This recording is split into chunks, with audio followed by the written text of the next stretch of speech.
Bismillahirrahmanirrahim. Assalamualaikum warahmatullahi wabarakatuh.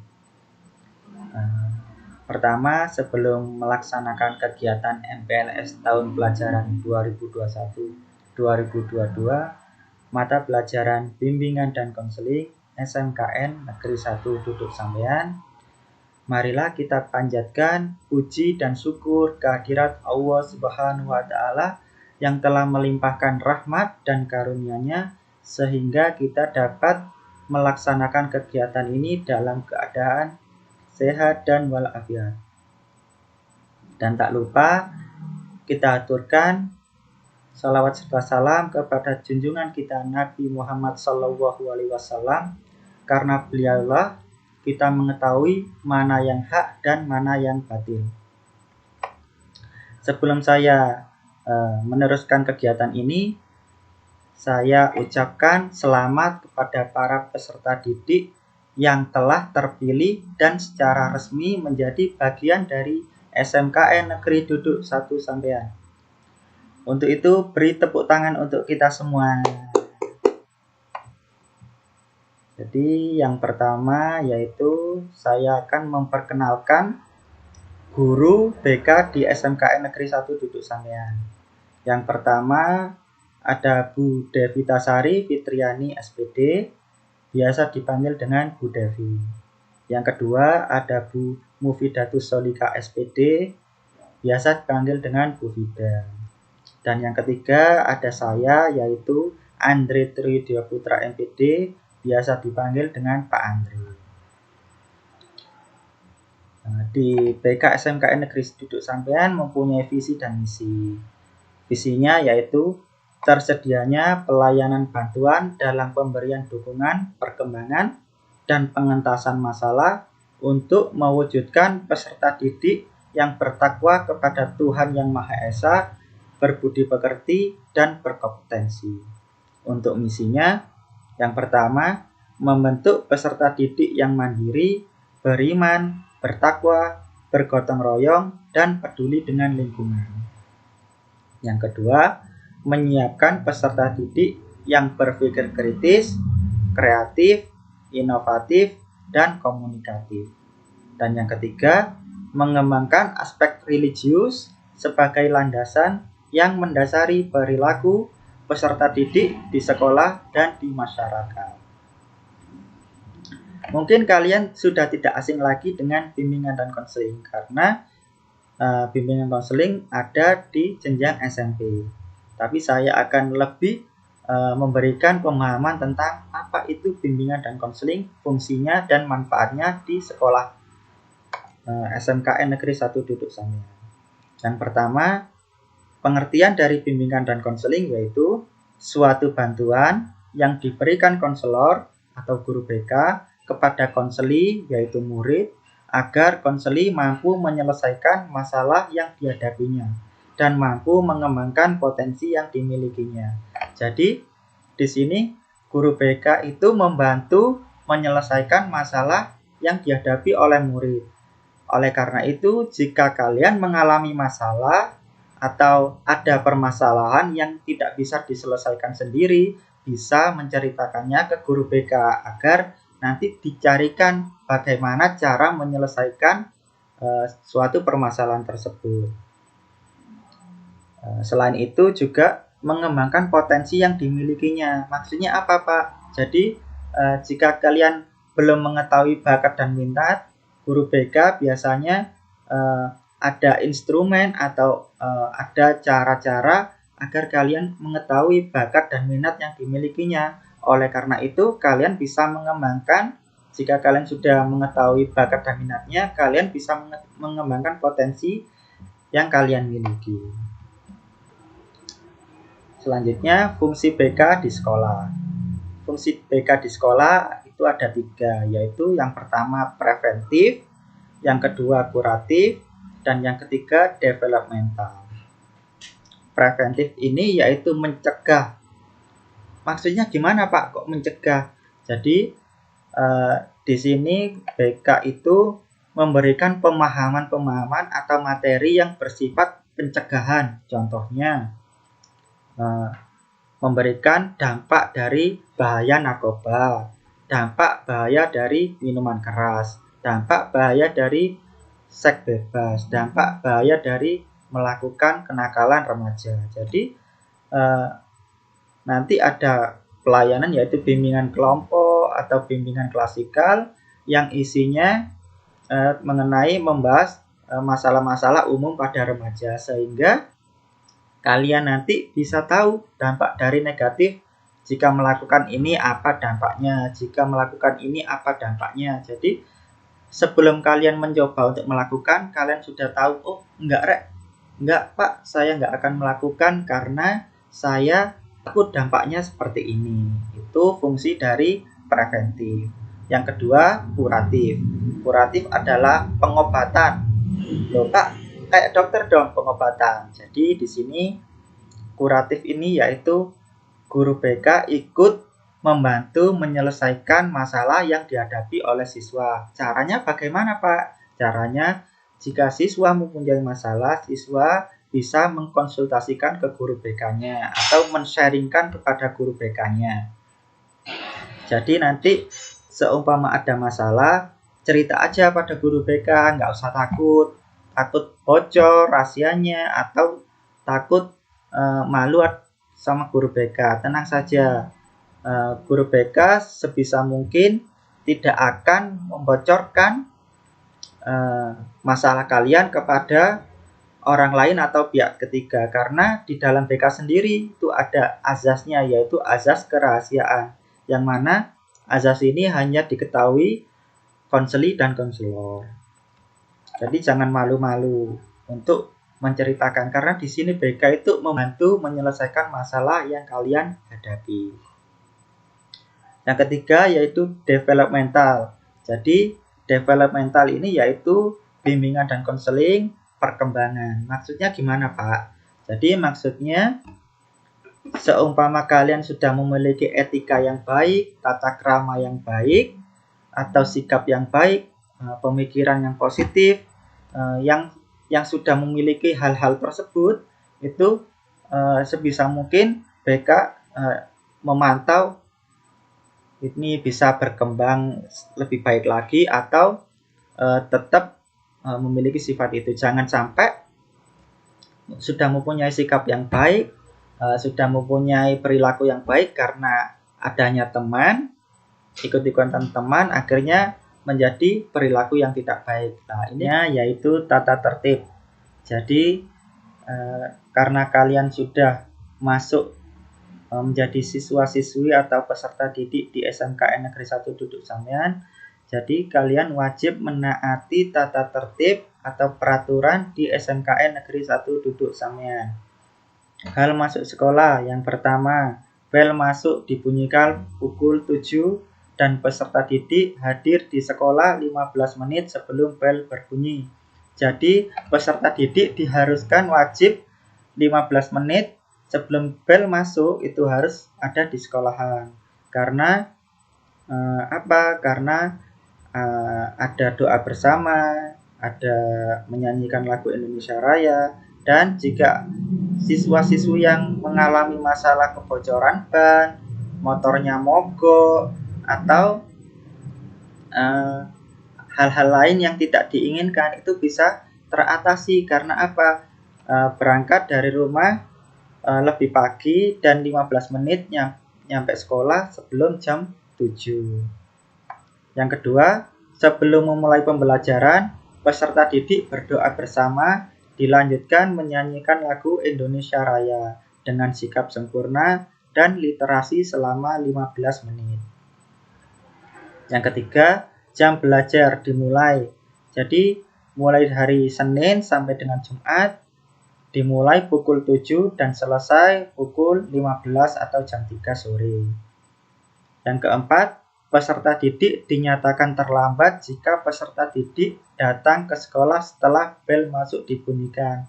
Jadi meskipun telatnya cuma 1 menit, itu sudah dinyatakan terlambat. Dan konsekuensinya harus pulang memanggil orang tua dan ke sekolahan bersama orang tua.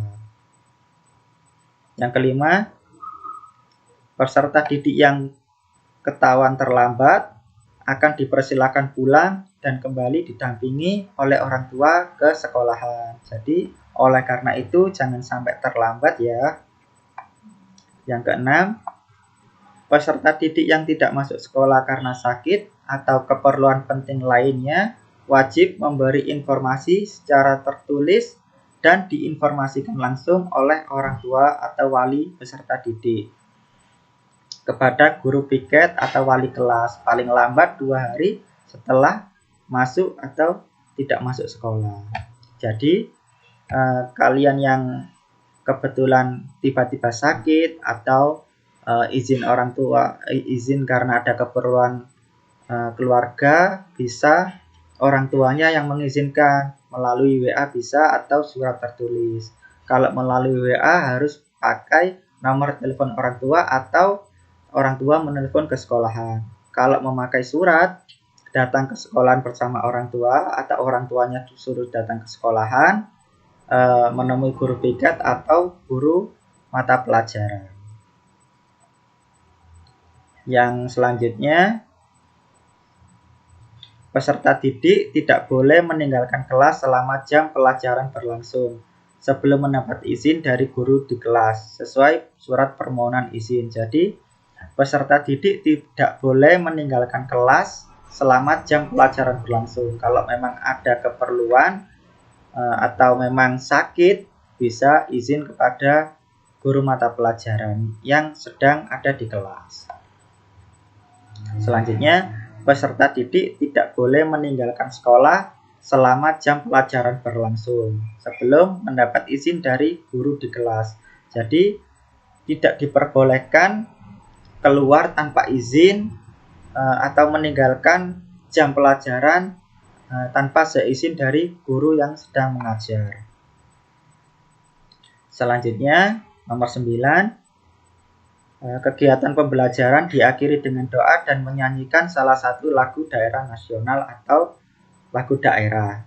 Jadi, sebelum mengakhiri kegiatan belajar mengajar, biasanya diakhiri dengan doa dan menyanyikan lagu nasional atau lagu daerahnya. Selanjutnya saya akan membacakan tentang kewajiban dari peserta didik. Jadi yang pertama, kewajiban peserta didik yaitu menghormati dan taat kepada kepala sekolah, guru, staf, dan karyawan sekolah. Yang kedua, peserta didik ikut bertanggung jawab atas terselenggaranya kebersihan, keindahan, kelestarian lingkungan, dan keamanan, serta kelancaran jalannya pelajaran di kelas. Jadi, untuk kebersihan, keindahan ini bukan hanya tugas dari petugas kebersihan sekolah, tapi kita semua ikut menjaga, ikut bertanggung jawab atas kebersihan tersebut. Jadi, kalau memang ada sampah, kalau memang di kelasnya kotor, itu harus punya inisiatif atau kesadaran diri untuk membersihkannya atau memungut sampahnya. Yang ketiga, peserta didik wajib menumbuhkan dan memelihara rasa kekeluargaan sesama warga sekolah. Jadi, maksudnya di sini yaitu para peserta didik harus saling menjaga, saling menghormati, saling menghargai, karena kita semua sudah menjadi keluarga dari SMKN Negeri 1 Duduk Sampean. Yang keempat, peserta didik memakai seragam dan atribut yang telah ditentukan. Yang pertama, pakaian seragam nasional putih abu-abu dikenakan pada hari Senin, Selasa, dan pada hari lainnya saat pelaksanaan upacara bendera.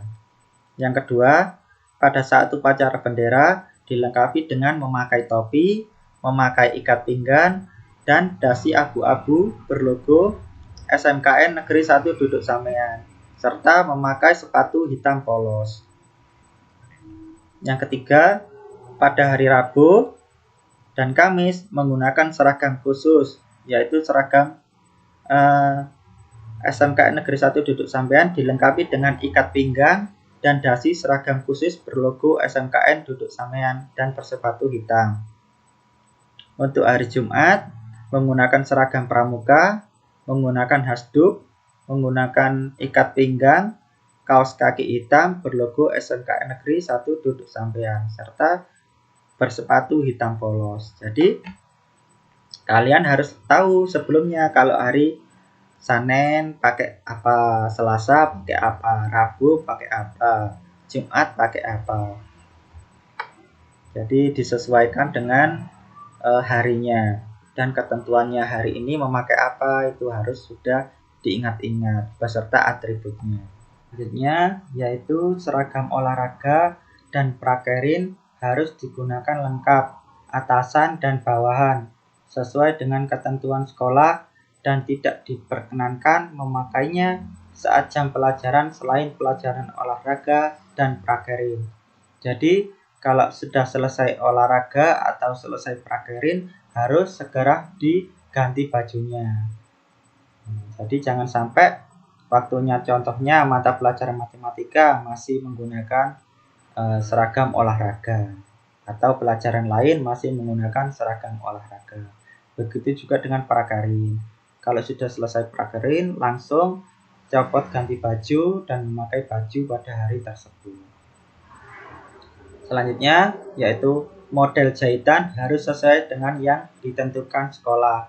Jadi jangan memodel baju atau celana sesuai dengan tren saat ini. Jadi harus disesuaikan dengan ketentuan yang sudah ditentukan oleh pihak sekolah. Selanjutnya yaitu atribut atau kelengkapan seragam wajib dipasang di masing-masing siswa yang terdiri dari badge organisasi kesiswaan, badge merah putih, dan badge nama peserta didik, dan badge nama kota dan kabupaten. Jadi diusahakan atribut ini harus lengkap, badge-nya masing-masing. Ada badge nama, badge organisasi, badge bendera merah putih, dan badge kabupaten atau kota. Dan juga jangan sampai salah untuk memasangnya di baju kalian atau menjahitnya, tidak ada aturannya sesuai dengan yang ditentukan oleh pihak sekolahan. Selanjutnya, peserta didik putri yang berjilbab harus menggunakan jilbab yang telah ditentukan oleh sekolah. Jadi jangan sampai bajunya putih abu-abu memakai jilbab lain yang sesuai dengan keinginannya. Jangan, harus disesuaikan dengan peraturan di sekolahan. Selanjutnya yaitu seragam yang digunakan harus dimasukkan rapi, kecuali seragam olahraga dan prakerin. Jadi kalau seragam olahraga dan prakerin tidak usah dimasukkan. Jadi untuk seragam selain kedua olahraga dan prakerin itu harus dimasukkan dan rapi. Selanjutnya yaitu masalah rambut dan make up.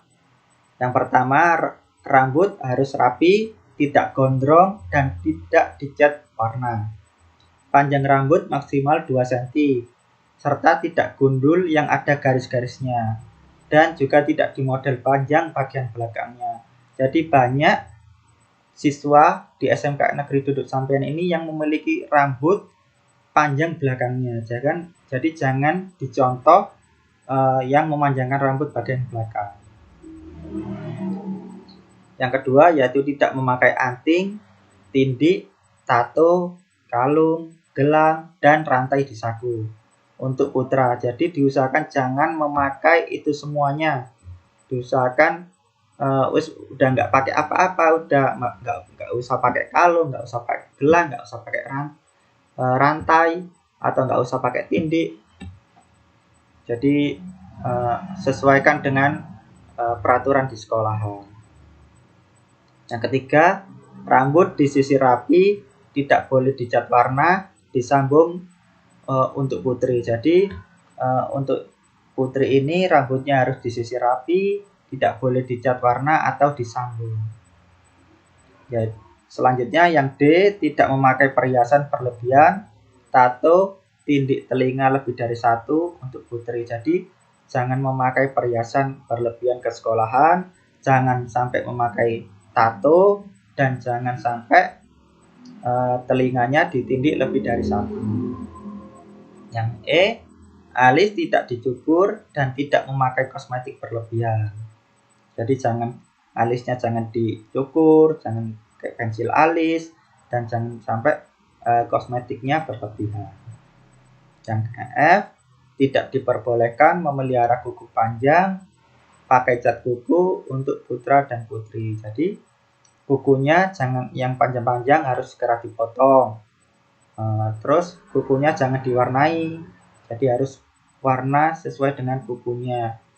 Atau kukunya panjang sedikit, kukunya kotor, harus segera dipotong. Yang kelima, peserta didik tidak diperkenankan membawa HP dan menggunakan HP di lingkungan sekolah. Jadi peraturan di SMKN Negeri Duduk Sampean ini, peserta didik tidak boleh membawa HP ke lingkungan sekolah. Jadi HP-nya ditaruh rumah atau dititipkan ibunya. Yang keenam, peserta didik wajib mengikuti kegiatan yang diselenggarakan oleh sekolah.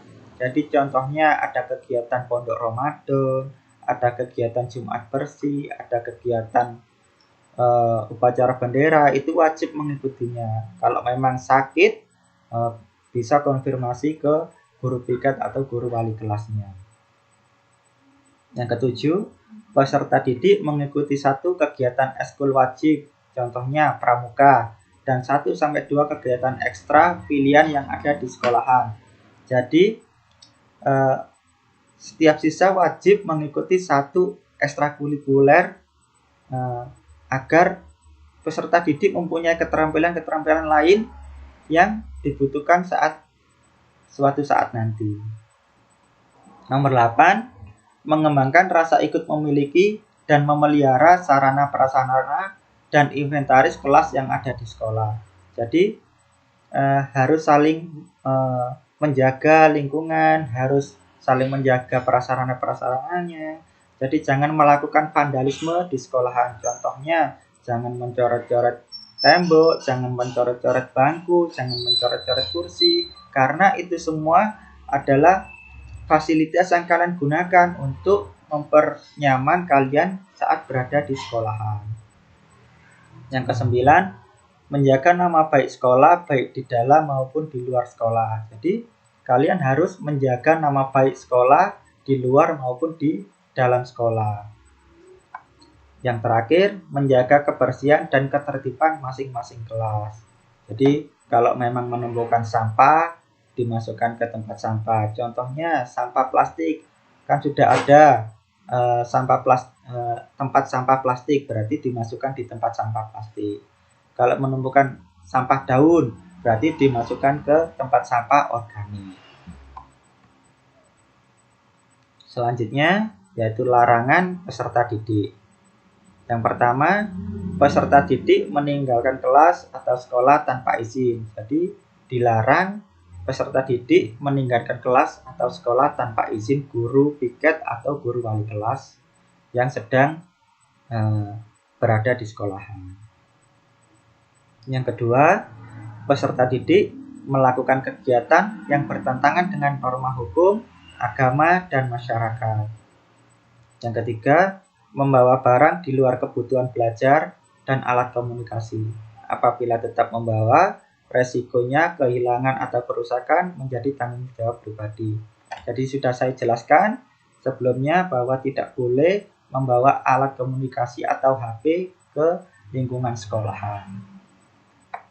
Yang keempat, peserta didik yang tidak memiliki SIM dan kelengkapan kendaraan mengendarai kendaraan bermotor ke sekolah. Jadi diusahakan yang tidak punya SIM jangan memakai kendaraan bermotor ke sekolahan karena membahayakan. Yang kelima, peserta didik membawa, menggunakan, dan mengedarkan contohnya rokok, narkoba, minuman keras, dan sejenisnya yang memabukkan, senjata tajam, serta barang lain yang tidak berhubungan dengan kegiatan sekolah. Jadi, kalau memang tidak ada hubungannya dengan kegiatan sekolah, jangan sampai membawa barang-barang yang tidak dibutuhkan di sekolah. Apalagi sampai membawa rokok, narkoba, dan minuman keras. Nomor 6, peserta didik melakukan intimidasi baik berupa fisik dan psikis. Contohnya bullying dan sara. Bullying itu ada jenisnya, ada bullying verbal dan bullying langsung. Bullying langsung adalah contohnya memukul atau bermain fisik seperti perkelahian dan lain sebagainya. Karena bullying ini mengakibatkan dampak negatif ke belakangnya. Yang ketujuh, merusak sarana dan prasarana sekolah. Jadi kita harus memiliki rasa yang ikut memiliki sarana dan prasarana di sekolahan kita. Selanjutnya yaitu pedoman penilaian budi pekerti. Jadi di sini yaitu saya akan menjelaskan bentuk-bentuk pelanggaran yang paling sering dilakukan oleh siswa-siswi di SMKN Negeri 1 Duduk Sampean. Mungkin ini bisa difoto dan saya akan menjelaskan bentuk-bentuk pelanggaran yang paling sering saja dilaksanakan atau dilakukan di SMKN Negeri 1 Duduk Sampean. Difoto, diingat-ingat, nanti kalau waktu masuk atau di sekolah atau di rumah bisa diingat-ingat, oh ya kalau masuk sekolah mengendarai sepeda motor dapat poin sebanyak 10 poin dan mendapatkan sanksi yaitu berupa peringatan dan dikempesi bannya. Yang kedua, duduk di atas motor yang ada di parkiran itu juga akan mendapatkan poin sebanyak 10 dan diperingatkan dan dipersilahkan turun. Selanjutnya, berada di kantin di musola atau di luar kelas pada saat jam pelajaran berlangsung tanpa izin. Jadi kalau kalian ketahuan keluar kelas pada waktu pelajaran berlangsung dan ketemu di kantin atau di musola atau di luar kelas lainnya, itu akan mendapatkan poin sebanyak 10 dengan sanksi diperingatkan dan merangkum pelajaran yang ditinggalkan. Selanjutnya, tidak membawa buku sesuai jadwal, itu juga akan mendapatkan poin sebanyak 10 dan mendapatkan sanksi, peringatan, dan pembinaan. Jadi malamnya sebelum besok melakukan pelajaran itu harus dipersiapkan. Ini besok pelajaran apa aja, ditata, dimasukkan di tas. Jadi besok tinggal berangkat dan tidak sampai ketinggalan buku atau lupa membawa buku-buku pada saat hari itu berlangsung. Selanjutnya, membuat kegaduhan di kelas atau di sekolah.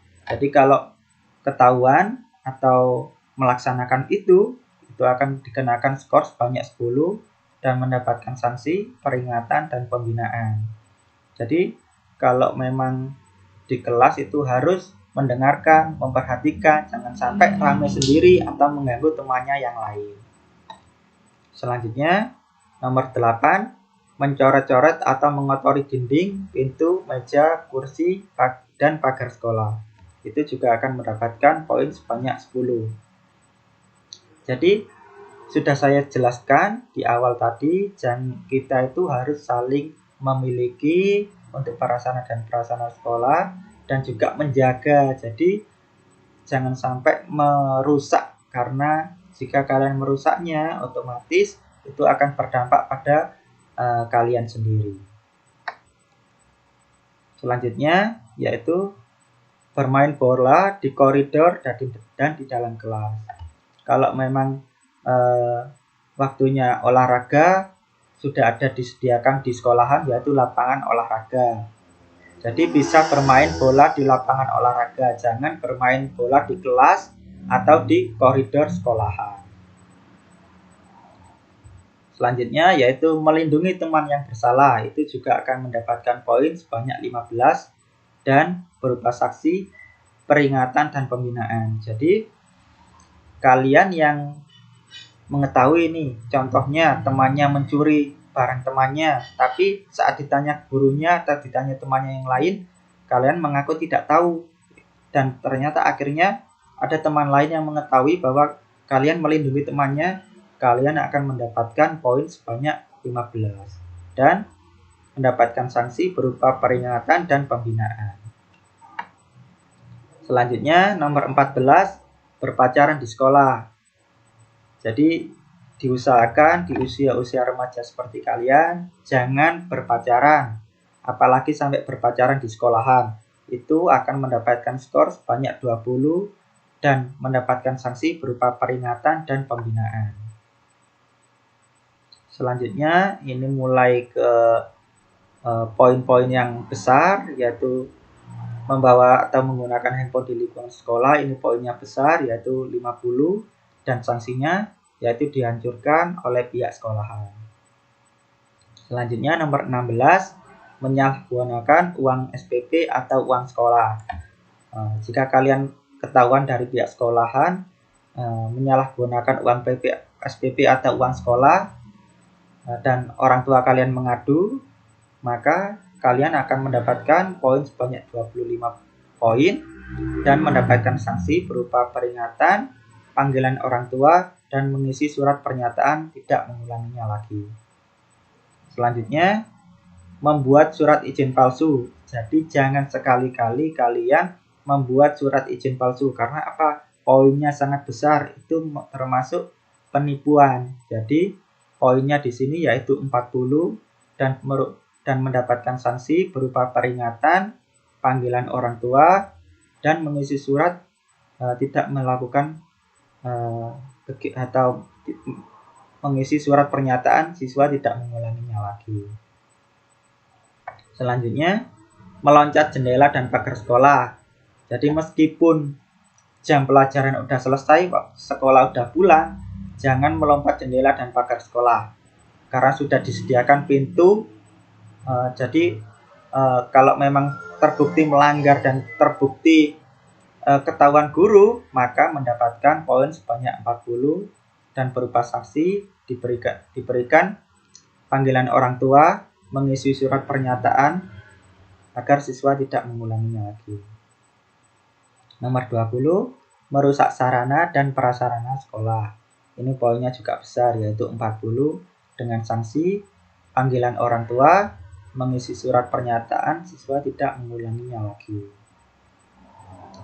Selanjutnya yaitu bertindak tidak sopan, melecehkan kepala sekolah, guru, dan karyawan sekolah. Poinnya juga sangat tinggi, yaitu 50 poin. Dengan sanksi diberitahukan orang tua, mengisi surat pernyataan per materai bahwa tidak mengulanginya lagi. Nomor 22, membawa atau bermain kartu, remi, dan domino di sekolahan. Jadi jangan sekali-sekali bermain judi baik berupa remi atau domino di sekolahan. Meskipun tidak berjudi, hanya membawa remi dan domino, itu juga akan mendapatkan sanksi sebesar 50 poin. Dengan sanksi pemberitahuan orang tua, mengisi surat pernyataan per materai bahwa siswa tidak mengulanginya lagi. Nomor 23, mengancam atau mengintimidasi teman sekelas atau teman sekolah. Jadi contohnya mengancam atau membuli, itu poinnya yaitu sebesar 75. Dengan sanksi pemberitahuan orang tua, mengisi surat pernyataan per materai bahwa siswa tidak mengulanginya lagi. Nomor 24, mengancam atau mengintimidasi kepala sekolah, guru, dan karyawan, poinnya yaitu 100. Dengan sanksi pemberitahuan orang tua, mengisi surat pernyataan per materai bahwa siswa tidak mengulanginya lagi. Jadi jangan sekali-sekali mengancam atau mengintimidasi kepala sekolah, guru, dan karyawan. Selanjutnya, membawa atau merokok saat masih mengenakan seragam sekolah. Poinnya juga 100. Dengan sanksi pemberitahuan orang tua, mengisi surat pernyataan per materai bahwa siswa tidak mengulanginya lagi. Meskipun tidak dalam keadaan sekolah atau memakai seragam sekolah, diusahakan jangan merokok, karena merokok merugikan diri kalian sendiri.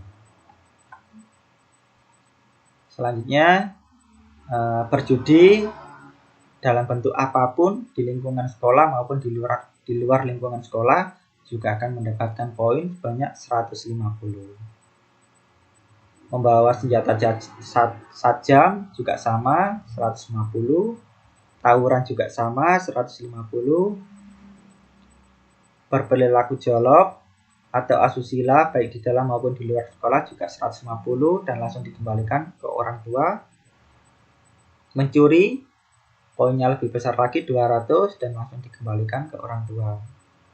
Jika dikembalikan ke orang tua artinya kalian sudah dikeluarkan dari SMKN Negeri 1 Duduk Sampean. Selanjutnya terbukti hamil atau menghamili, poinnya 200 dan langsung dikeluarkan dari sekolah. Begitu juga dengan terbukti menikah.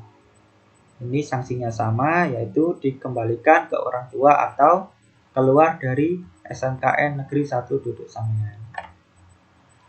Jadi di sini ada fase-fase atau tahapan penanganan dari pelanggaran yang dilakukan siswa. Yang pertama, pelanggaran ringan. Poin 10 sampai 35 itu akan mendapatkan peringatan pertama dan diperingatkan oleh petugas ketertiban. Poin 36 sampai 55 akan mendapatkan peringatan kedua, yaitu diperingatkan oleh koordinator ketertiban. Pelanggaran sedang yang pertama, jika poinnya sudah 56 sampai 75, panggilan orang tua pertama dan didampingi oleh wali kelas. Yang kedua, 76 sampai 95, panggilan orang tua kedua didampingi wali kelas dan guru BK. 96 sampai 150, panggilan ketiga ini sudah yang menangani koordinator BK dan wali kelas. Yang ketiga yaitu pelanggaran berat untuk 151 sampai 249, ini skorsi akan dibina oleh Wakasek Kepeserta Didikan atau Wakasek dari kesiswaan. Untuk 250 ke atas otomatis langsung poinnya dikembalikan ke orang tua sanksinya dan langsung ditangani oleh Bapak Kepala Sekolah. Selanjutnya saya akan menjelaskan materi tentang tata krama. Mungkin kalian sudah tidak asing lagi dengan tata krama karena di keseharian kalian juga sudah menggunakan tata krama, sudah diajarkan dari kecil oleh orang tua, oleh guru kalian, ataupun oleh masyarakat lingkungan sekitar kalian. Jadi di sini saya akan menjelaskan kembali apa itu tata krama. Jadi tata krama itu kebiasaan sopan santun yang disepakati dalam lingkungan pergaulan antar manusia setempat. Tata krama sendiri terdiri dari tata dan krama. Tata artinya adat, aturan, norma, peraturan.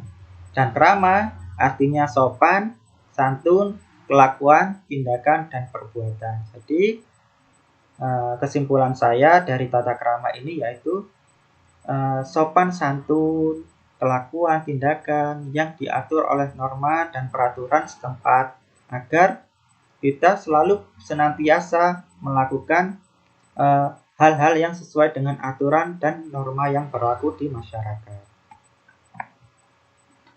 Jadi ini ada jenis-jenis dari tata krama. Yang pertama yaitu tata krama berbicara. Yang pertama yaitu yang perlu diperhatikan dalam tata krama berbicara yaitu siapa yang diajak berbicara. Jadi kita harus mengetahui kalau berbicara dengan guru itu bagaimana, kalau berbicara dengan teman sebaya bagaimana, jika berbicara dengan orang tua bagaimana. Yang kedua, menggunakan kalimat yang tepat. Jadi kita tahu siapa yang diajak berbicara, juga tahu kalimat yang cocok apa jika digunakan dengan guru, dengan orang tua, dengan teman sebaya. Yang ketiga, sikap ketika berbicara. Jadi diusahakan dengan siapapun kalau kita berbicara harus memandang wajahnya, menatap matanya. Jangan sampai kita diajak berbicara tapi kita membelakangi yang kita ajak berbicara atau orang yang mengajak kita berbicara. Dan yang terakhir yaitu jika kalian karena ini musim pandemi, jadi banyak siswa yang jarang ketemu guru, akhirnya melakukan atau mengirim pesan kepada guru. Jadi saat mengirim pesan kepada guru itu juga ada aturannya atau tata keramanya. Jadi yang perlu diperhatikan oleh peserta didik yaitu saat chat gurunya itu harus disertakan salam, nama, kelas, dan jurusannya apa. Jangan tiba-tiba SMS, "Pak, saya kumpulkan." Nah, otomatis gurunya bingung, ini siapa, kelas berapa, jurusannya apa. Jadi diusahakan atau dibiasakan jika mengirim pesan kepada guru harus disertakan dengan nama, salam, kelas, dan jurusannya. Selanjutnya, tata krama dari pergaulan. Jadi, yang pertama, siapa yang dihadapi? Jika kita bergaul dengan teman itu bagaimana?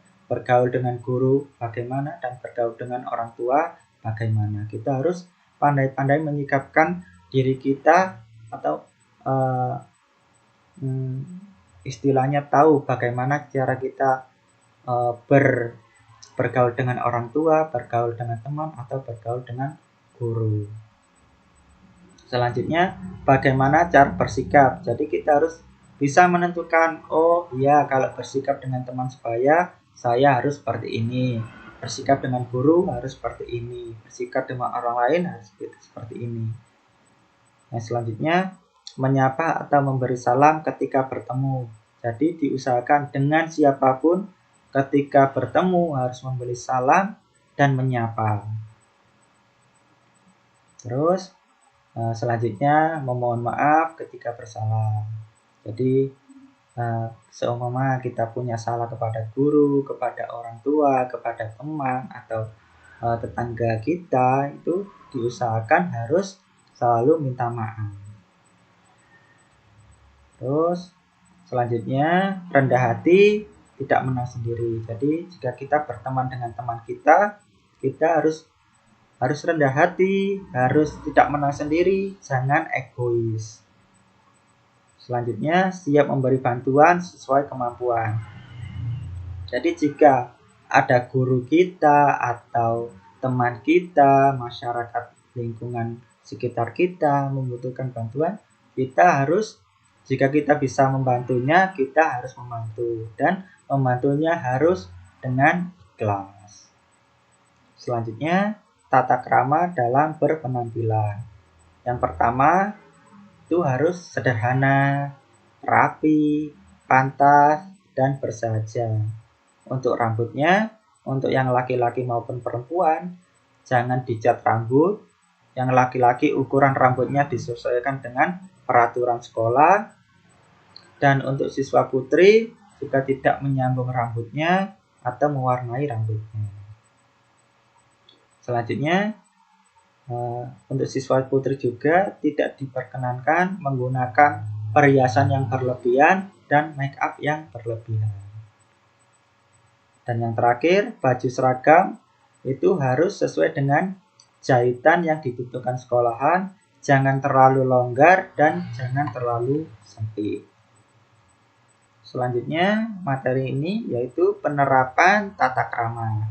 Jadi tata krama ini saya bagi menjadi 3 penerapannya, yaitu kepada guru, kepada orang tua, dan masyarakat sekitar. Untuk kepada guru, yang pertama selalu patuh kepada guru. Yang kedua, bila bertemu harus bersenyum, menyapa, dan mengucapkan salam. Yang ketiga, berbicara yang halus dan sopan. Yang keempat, menjaga nama baik sekolah dan menghormati guru. Yang kelima, menampilkan contoh tingkah laku yang baik. Dan yang terakhir, wajib mengerjakan tugas yang telah diberikan oleh guru. Kemarin masa pandemi ini kan masih sampai berlangsung sampai sekarang. Akhirnya kita melaksanakan kegiatan belajar mengajar dengan daring.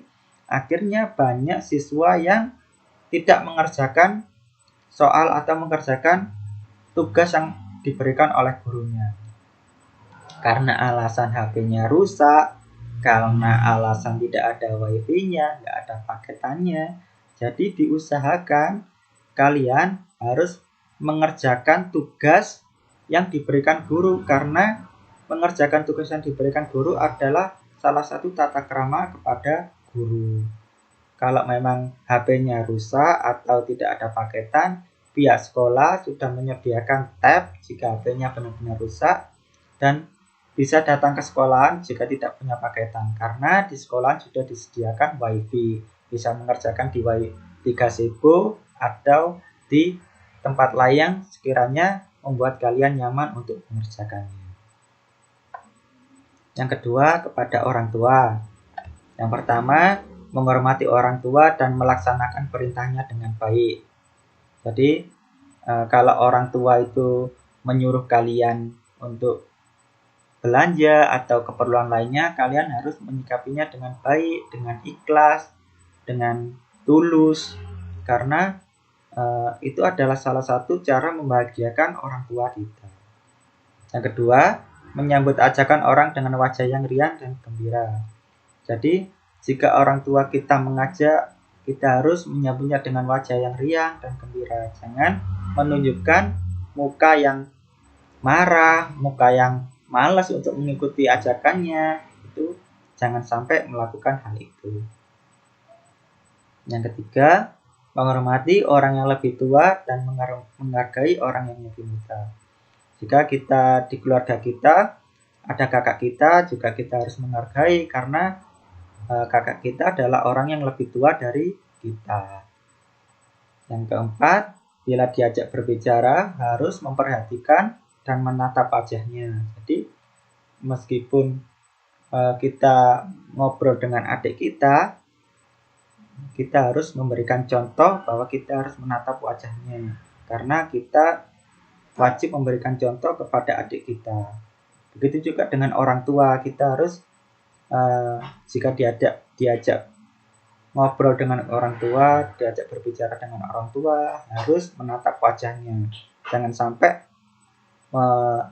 mengesampingkan badan kita atau membelakangi orang tua kita saat kita diajak berbicara. Yang kelima, minta izin pamitan kepada orang tua waktu berangkat sekolah atau bepergian. Jadi diusahakan bagaimana meskipun tergesa-gesa harus izin atau pamitan ke orang tua, karena pamitan itu sendiri adalah ada doa restu dari orang tua.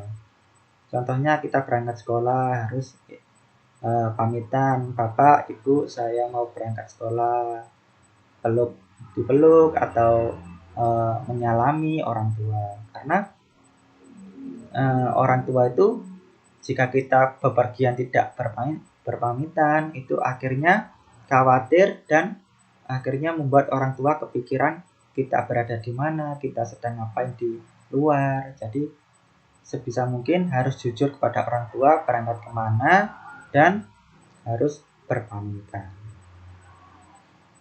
Selanjutnya yaitu mengucapkan salam permisi jika masuk dan keluar rumah. Jadi seumpama kita sedang dari luar main dan pulang ke rumah, harus bilang permisi atau mengucapkan salam. Dan yang terakhir di lingkungan masyarakat, yaitu yang pertama mengucapkan salam apabila bertemu orang yang lebih tua, saudara, dan teman. Jadi kalau ketemu saudara, teman, atau tetangga kita yang berada di jalan atau di depan rumahnya, kita harus menyapanya, memberikan salam, karena itu adalah bentuk etika yang ada di dalam masyarakat.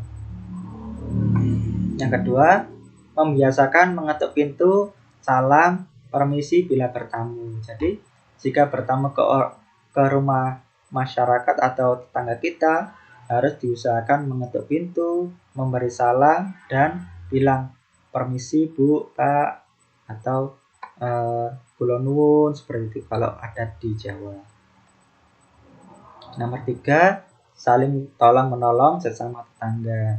Jadi jika tetangga kalian membutuhkan bantuan kalian dan kalian bisa untuk membantunya, jadi kalian diusahakan untuk membantunya, karena manusia itu sejatinya adalah makhluk sosial yang tidak bisa tanpa adanya orang lain. Jadi kita harus saling tolong menolong, dan menolongnya juga harus dengan ikhlas tanpa pamrih. Dan yang terakhir, menghargai saran dan pendapat orang lain. Meskipun saran dari orang lain itu tidak sesuai dengan pemikiran kita atau kita anggap salah, kita tetap harus menghargai dan jangan sampai mendebatnya, karena bagaimanapun orang itu sudah baik memberikan saran kepada kita.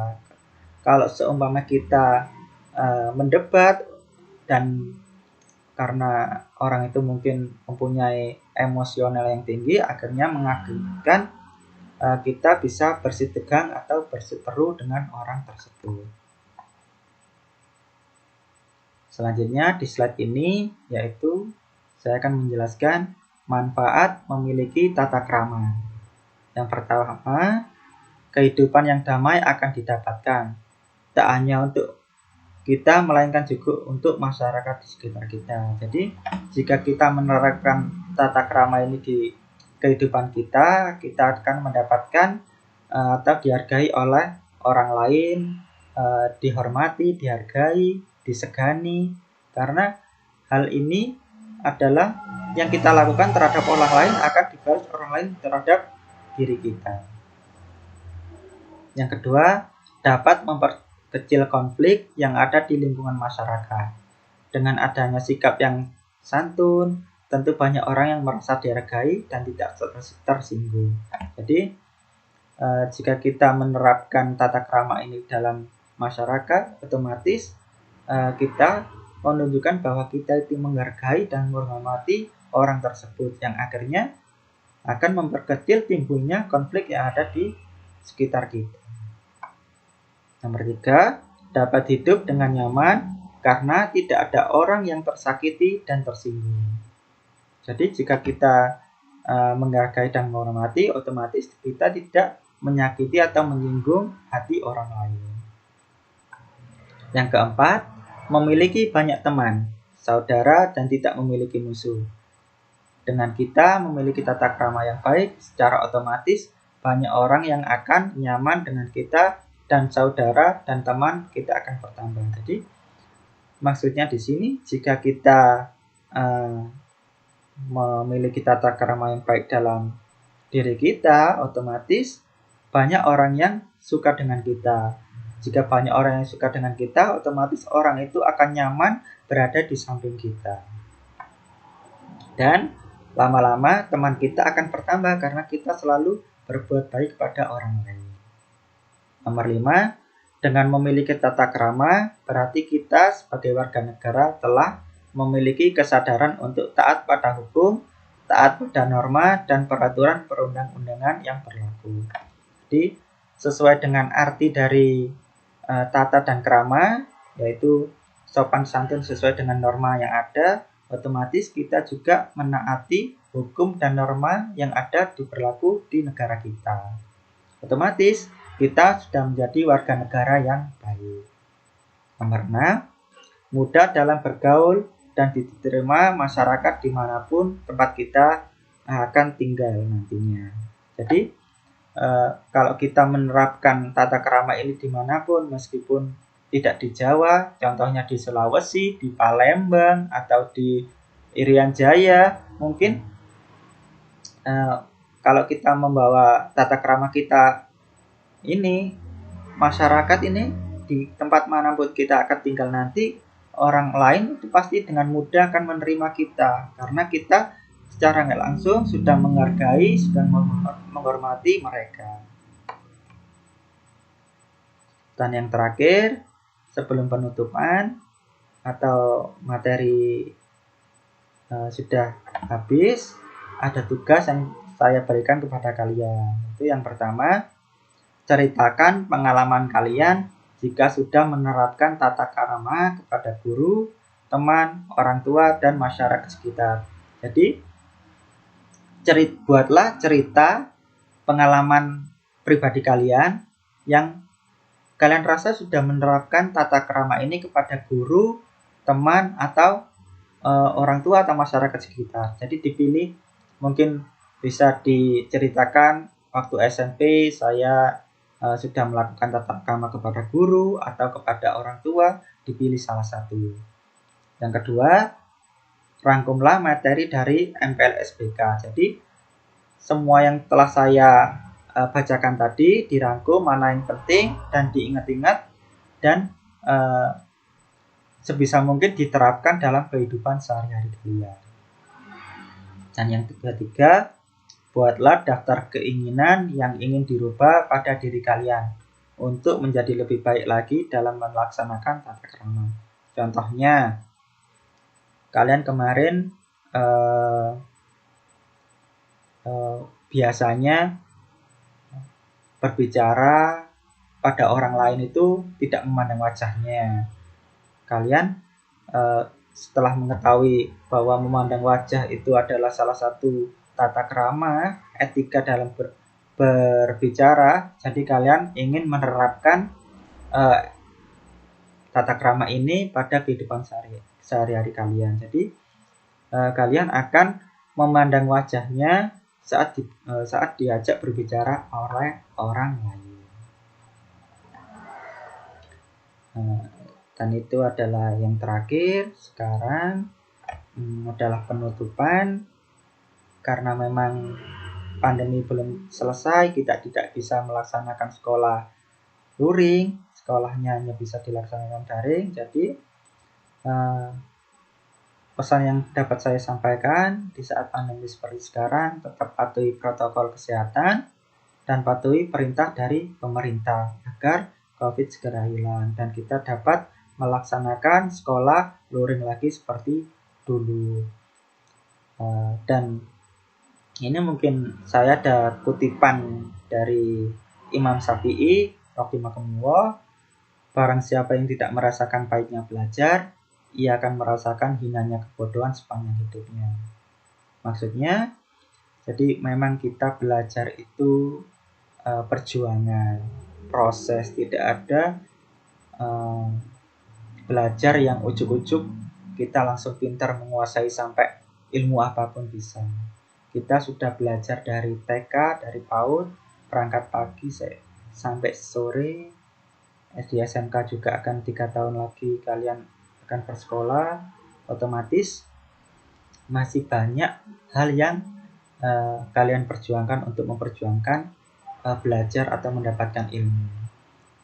Jika kalian tetap janganlah sekalian merasa pandemi menjadi penghalang untuk prestasi kalian, untuk belajar kalian, tapi jadikanlah pandemi ini sebagai motivasi untuk belajar lebih giat lagi, termotivasi untuk lebih mengembangkan diri kalian. Dengan adanya pembelajaran daring, kalian bisa mengetahui banyak IT, ilmu pengetahuan teknologi yang terbaru yang bisa digunakan dalam pembelajaran. Jadi jangan bermalas-malasan, sudah waktunya kita untuk belajar dengan giat dan menggapai cita-cita yang kita inginkan. Saya akhiri MPLS kali ini. Wassalamualaikum warahmatullahi wabarakatuh.